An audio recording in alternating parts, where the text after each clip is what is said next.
وہ کہتے ہیں نا خواب میں مجھ کو آقا کے در سے حاضری کے اشارے ہوئے ہیں، تو کوئی نہ کوئی ایسی بات، کوئی نہ کوئی ایسا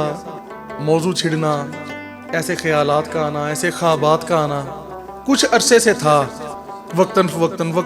کوئی نہ کوئی ایسی بات ہو رہی تھی۔ بلکہ ایک دن میری آنکھ کھلی، سو کے میں اٹھا تو خواب میں خیر وہیں کے نظارے چل رہے تھے، آقا کی گلیوں میں ادھر ادھر پھر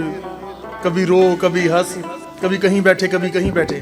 تو جب میری آنکھ کھلی تو میرے زبان پہ یہ شعر جاری تھا بالکل نیند میں، تو میری آنکھیں کھلی تو میں یہ ساتھ پڑھ رہا تھا، دور ہونے کو ہے اب یہ دوری، ان کی چوکھٹ پہ ہوگی حضوری، خواب میں مجھ کو آقا کے در سے حاضری کے اشارے ہوئے ہیں۔ پھر ہوا یہ کہ میرے ذہن میں نا مختلف خیالات آتے تھے، تو میں یہ سوچتا تھا کہ یار وہ بارگاہ اتنی بڑی ہے، سب سے بڑی بارگاہ، اتنی بڑی کیا، سب سے بڑی بارگاہ ہے، تو وہاں پہ کیسے میں حاضر ہوں گا، میں وہاں کا تو ادب ہی نہیں ہو پائے گا۔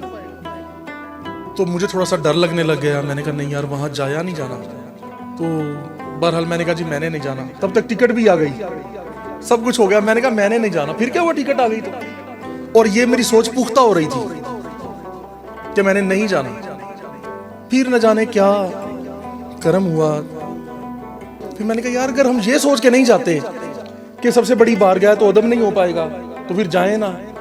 یہ بات تو اپنی جگہ ہے، پر اگر چلے جائیں وہاں پہ حاضر ہو جائیں تو یہ شرف بھی تو کتنا بڑا ہے۔ تو پھر ساتھ یہ سوچوں کا چلنا کہ یار اتنی گناہ گاری، تو میں نے کہا یار میں کیسے جاؤں گا۔ اب اچانک میرے ذہن میں وہ آیت کریمہ کا ترجمہ آیا کہ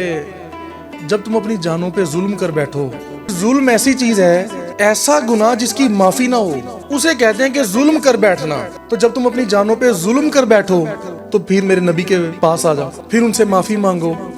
پھر وہ بھی تمہارے لیے اللہ کو کہیں کہ اللہ ان کو معاف کر دے، تو پھر تم اللہ کو بہت ہی زیادہ غفور و رحیم و کریم پاؤ گے۔